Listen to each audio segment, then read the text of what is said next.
Right, good afternoon, and to our French colleagues, bonjour à tous.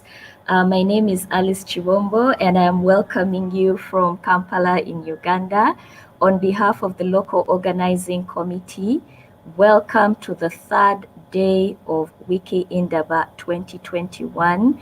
And these last days, we have had very engaging presentations. We have listened to our colleagues telling us the things that they have been to during the time of the pandemic, telling us about the innovations they have come up with and the future pathways that they envision for their communities and for themselves as individuals. But there's something that we had not forgotten. And this is the keynote session that you are tuned into right now. For the French speakers, there is a section at the back where you can join and listen into French. And I will be joined by Jesse Asiedu. And Jesse is our session host, as well as trust and safety. Please note that this is a space where the Wikimedia safe space policy applies. So welcome all to the keynote session for Wiki Indaba 2021. So since we last met in Abuja, a lot has happened. Within the Wikimedia movement, communities have grown, but we've also been faced with many challenges. And as one wise person said, the only constant thing in life is change. And the Wikimedia movement, the world over, but especially in Africa, has not been spared any kind of change. We have had to change the way we look at outreach, how we are approaching our communities, how we are engaging individuals, and how we are leveraging the Wikimedia projects to bring out the knowledge that we have in store. But that's just me talking, speaking as an editor and a volunteer from the Wikimedia user group in Uganda. I do have somebody that I know who is more experienced than me. And for this reason, he's going to be joining us, telling us more about recalibrating Wikimedia in a time of constant change. We will be joined by Dr. Collence Chisita. He is a researcher, he is an author, he is an editor, and he comes highly recommended. His background is in information science, so what better qualification to tell us about the changes that the free knowledge movement is facing here in Africa. And he is based at the Durban University of Technology. You can read his bio on the meta page. His research interests are varied, and he's going to be sharing more about what he has seen during his research and how his research intersects with everything that is Wikimedia on the continent of Africa. So ladies and gentlemen, please put your virtual hands together and clap for our guest presenter or for our keynote speaker. And Dr. Chisita, you are welcome. Oh, thank you very much, my sister. Thank you very much, everyone. Greetings, brothers and sisters. Greetings, colleagues and friends. Before we start, I think we would like to pay gratitude to the lens that we stand on as we are able to communicate virtually. There are cables that are passing through the spaces that we occupy, the physical, the intellectual, or cyberspaces as well that we occupy. So we pay gratitude to that, because these lands are the lands that belong to different groups of people, including indigenous people. Thank you so much. Right. I'm just trying to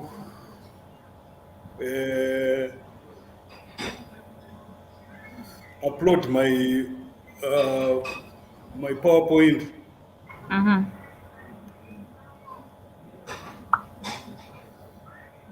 Shall I share it from this side and then you prompt me on the slides to move at? Yes, I think that would be better. All right, then let me do that. Okay. Okay, just give me a minute to. Have you been successful? No, go ahead. All right. All right. Let me open this. Okay. A moment, please. Technology is taking over. All right.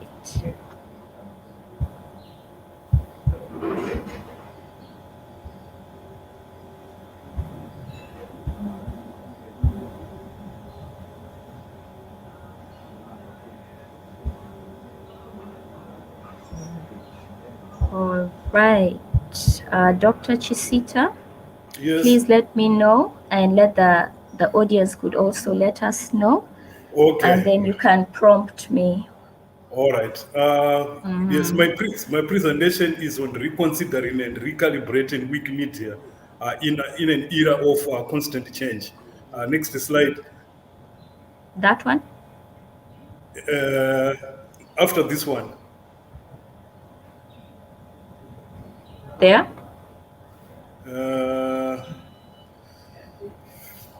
Right, we are living in an era. We are living in an era of constant change, where things are not static. Since the dawn of the digital revolution, we have seen quite grandiose developments in terms of digital technologies that enable us to communicate with each other. And the 20th century, from the 1950s, when Vannevar Bush, Daniel Bell predicted that the rate at which information was being produced would require a strategy on how to develop the mechanisms to manage that information so that it could be useful for development.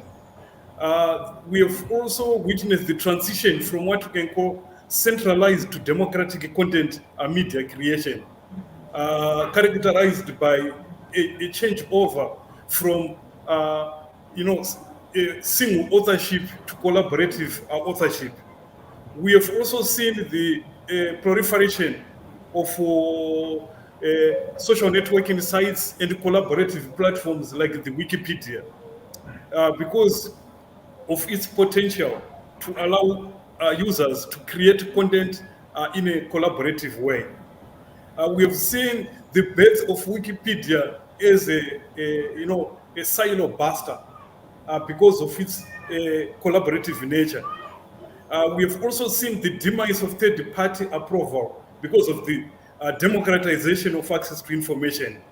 We have seen also transitions from different modes of production. The first mode of production, second mode of production, and now the third mode of production.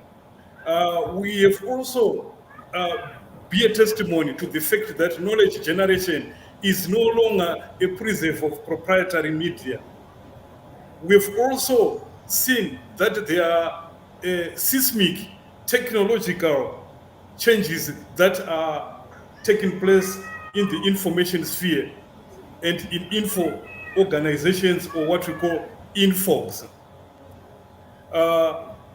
Secondly, when we look at Wikipedia as a new kid on the block that has now begun to become the beloved one of Pan. Its roots, we trace it to the ancient library of Alexandria and the Pergamon. And these are institutions that were based on the premise that the concept gathering of all the world's knowledge and put it in a single place would help to uplift society. Wikipedia is coming from a background of Nupedia. It's also coming from the efforts that were done by other ancient Wikipedia, encyclopedians like Pliny, etc., who promoted access to learning and spent staggering years generating content. We see also that Wikipedia stands as a prime example of the potential of global collaboration by volunteers without any monetary gains. And we see also the fact that Wikipedia is an online encyclopedia whose quality checks are premised on public rather than peer review. Furthermore, why has this Wikipedia been regarded as an outcast? I remember when we were at college, we were told that you shouldn't cite a Wikipedia. And institutions went to the extent of formulating written policies that you shouldn't even dare to go there. So Wikipedia, since its inception, has been held on low esteem by academics as a result of what we can call anecdotal reportage that is not founded on facts but more opinion-based. It has been underrated because of this anecdotal reportage that cited quality and bias and all those other oddities. And in academic institutions, the faculties have enforced laws banning the use of Wikimedia. And there have been a lot of, a myriad of questions over reliability and credibility, thus resulting into Wikipedia being relegated to what we can call a pariah status because of the perception that it reflected what we can call a pseudo-academic outcast. Some reasons cited were lack of peer review, but there are also other critical issues. For example, Wikipedia is revolutionary, and as a revolutionary platform, it has challenged the superdogs in the form of the proprietary media. And as a result, it has paid a price as a victim of sensationalized criticism characterized by this anecdotal reportage. An article written, I think, in 2007, entitled "A Stand Against Wikipedia," really highlighted some of these points that I've highlighted before, where it relegated Wikipedia as a pariah platform among academicians. There's also been lack of understanding of the fact that Wikipedia has ironclad copyright policies. There's also been, maybe some jealousy or, a red eye over the successes that this platform, open knowledge platform, has been able to gain, support from, readers because of its ability to reach out to the public than the elitist, anachronistic, academic publications that are more reachable to those who are within the academia.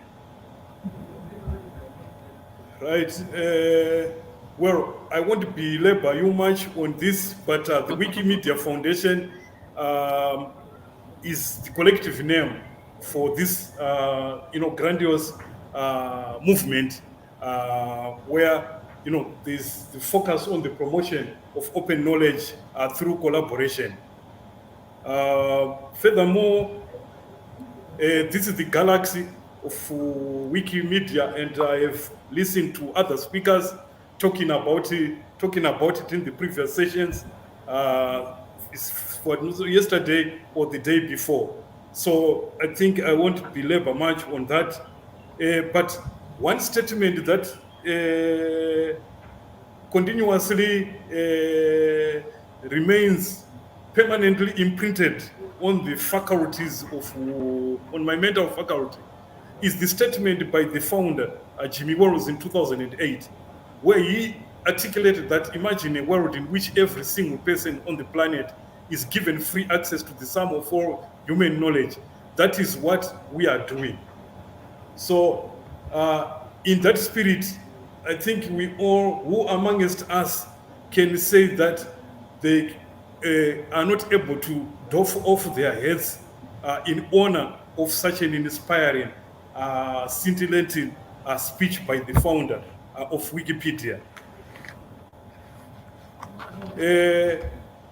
Since the second decade of the 21st century, there's been what we can call a volte-face, a sudden change of attitudes, a sudden change of perceptions.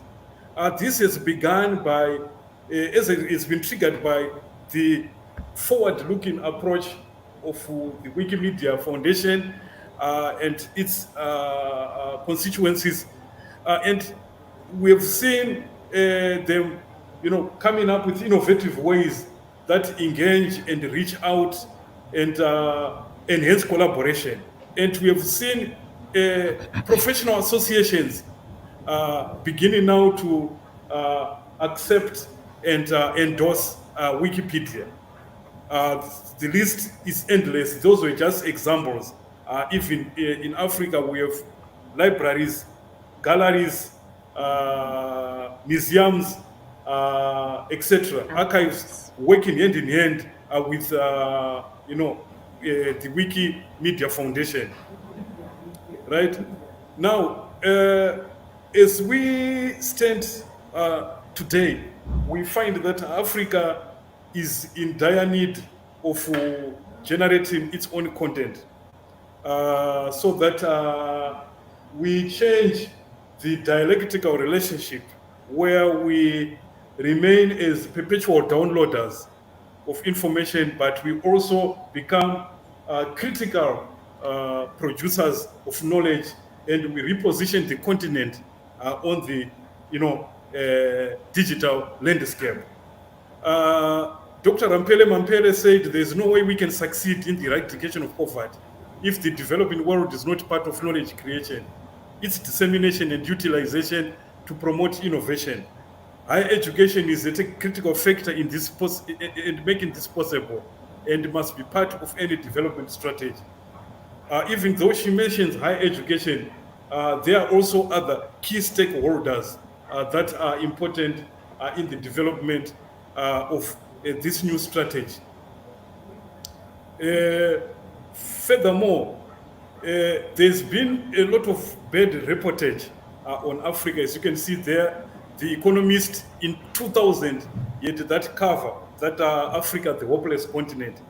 And well, it could be understood by then, because the year 2000 marked a year when, the world was moving from bipolarity to unipolarity as a result of the demise of the Union of the Soviet Socialist Republics.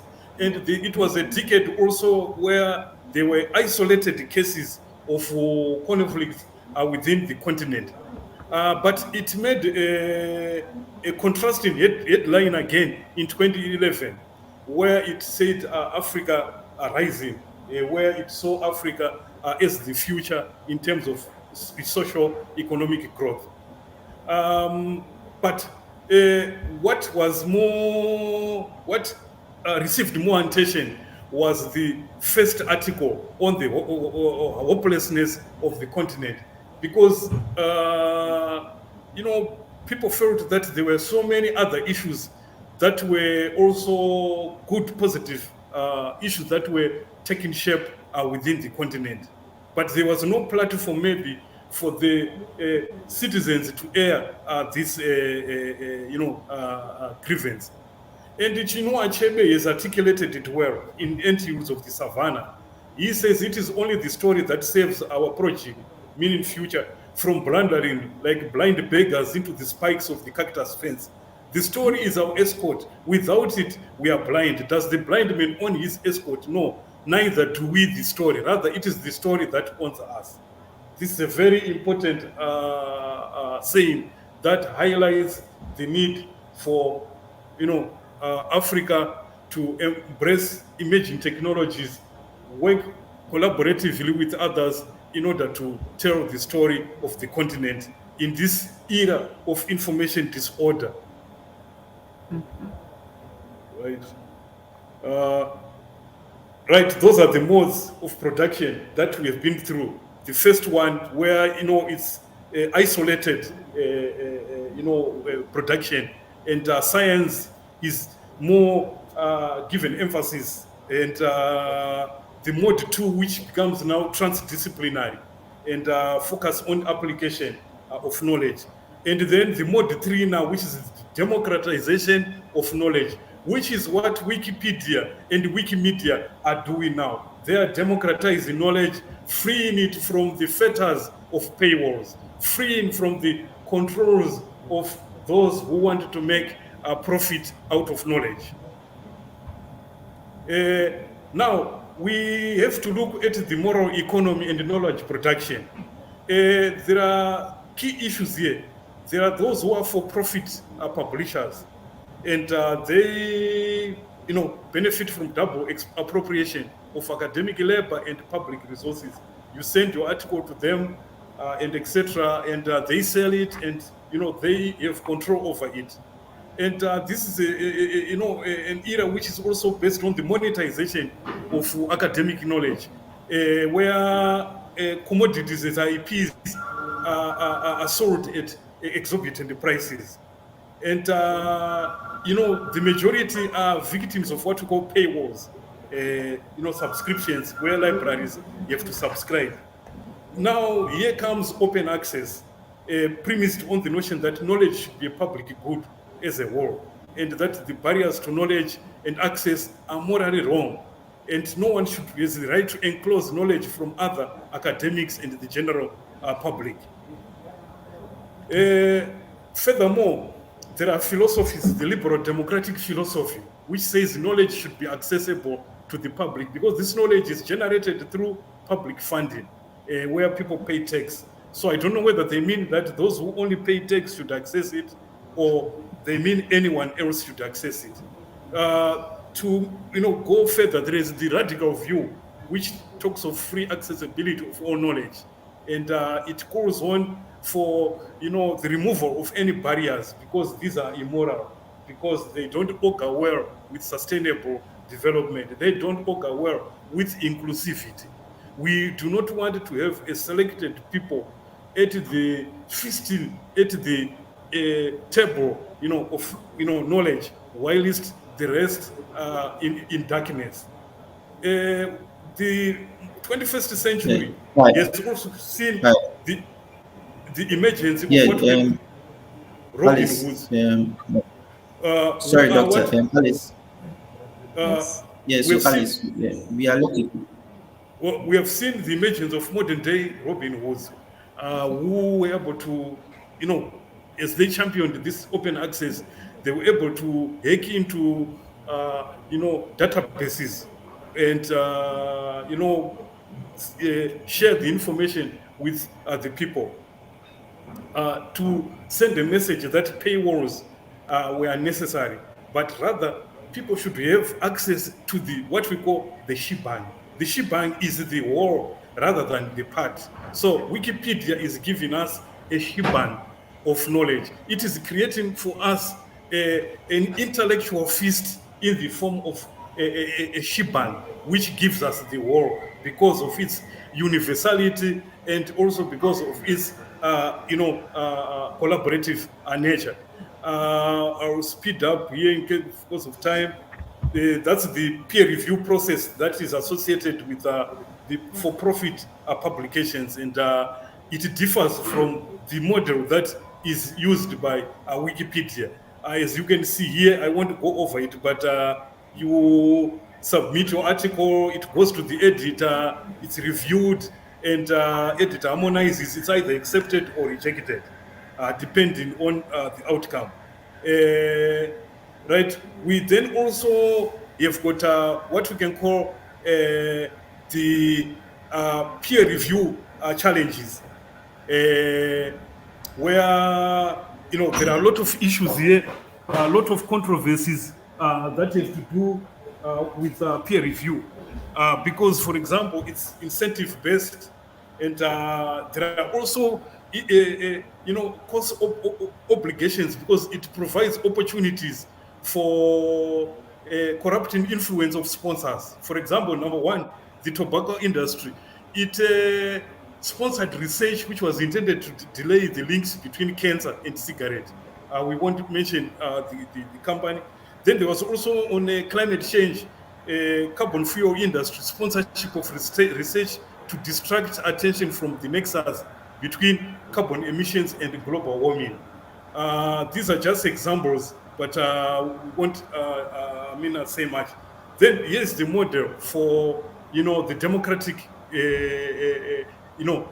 model for like Wikipedia, collaborative platforms of the 21st century. For example, we have there public authors and public editors, and you submit new ideas for review. And why? Because knowledge sharing, you believe in knowledge sharing, you are imbued with that spirit of sharing something. You also have the editors here. They review submissions for accuracy, and the main reason there is humane instincts rather than monetary gains. But there are weaknesses that have been highlighted. For example, uneven development, that pages that receive more traffic are likely to attract more edits. Uneven participation, public knowledge system also operate on a volunteer basis, just like the Wikipedia. And those who feel most empowered to share their knowledge dominate the landscape of the conversation. For example, we have got gender bias, where certain sectors or demographic groups are not participating within this. Right. Secondly, so Wikipedia has been able to transform negativity into positivity, which I think is now beginning to bear dividends, not only to them, but to all those who are lovers of knowledge. For example, using the crowdsourcing model of knowledge production, even though there's been a lack of understanding of this model of collaboration, and challenging elitism and anachronism in terms of the new models of knowledge production. Those sections have been covered in other sessions. I won't go right now. When we look at Wikipedia, it works on the basis of what we can call the concept of stigmergy, which is the mechanism of indirect coordination between agents or actions, in which the after effects of one action guide a subsequent action. This concept is borrowed from entomology, where stig and mergy are concepts that have to do with a mark, and then the other part has to do with the work. So it is a process. A process is stigmatic if the work done by one agent provides a stimulus stigma that entices other agents to continue the job. So this is exactly what characterizes this Wikipedia. I think there is a conceptual framework of this, a concept where we say ants use it to build complex architectural structures and to tell each other where to find sources of food. Humans can use it to build complex information systems, and this is what Wikipedia has done. Right, so through stigmergy, readers are stimulated to improve existing pages directly by reading the text and noticing its shortcomings, indirectly by reading comments that summarize the tasks that still need to be done, for example, editing references, clarifying ambiguities among other things. There's also fact checking. That's a model there that, yes, I'm about to finish now. Right now, to conclude on this, we need the way forward. We find that there is need for more innovative projects. For example, what we call intellectual genealogy, where we can focus on more on creating a genealogy of who are supervised, who, from all the great African scholars like Sheikh Anta Diop, Adu Boahen, among others. There's also advocacy, raising awareness among stakeholders, and also promoting and building a culture of volunteerism, community engagement, and promoting epistemic justice. For example, 2022 marks the beginning of the decade of indigenous languages, and I am working with the IFLA Indigenous Matters Section, and I think Wikimedia should be working hand in hand with us, and I will be able to raise this issue when we have our next meeting. So promoting epistemic justice is not only about promoting knowledge that is endogenous, but also it's about rethinking referencing systems. For example, how do we cite indigenous knowledge? How do we cite elders? And I'm glad that most of the major referencing systems are now beginning to come up with ways on how you can cite elders, how you can cite oral testimonies, oral histories, and etc. And this will leverage indigenous knowledge. They need also to think about sui generis works, unique works that have got collective authorship. How can these be utilized, and how can communities that own this knowledge be able to leverage it for their own benefit? And continuous professional development and partnership with key stakeholders. For example, because of the problems of internet connectivity, we could create a partnership with commercial internet service providers as well as non-commercial internet service providers in the form of national research and education networks under the banner of the UbuntuNet Alliance, where we could come up with models on how we can enhance access to information.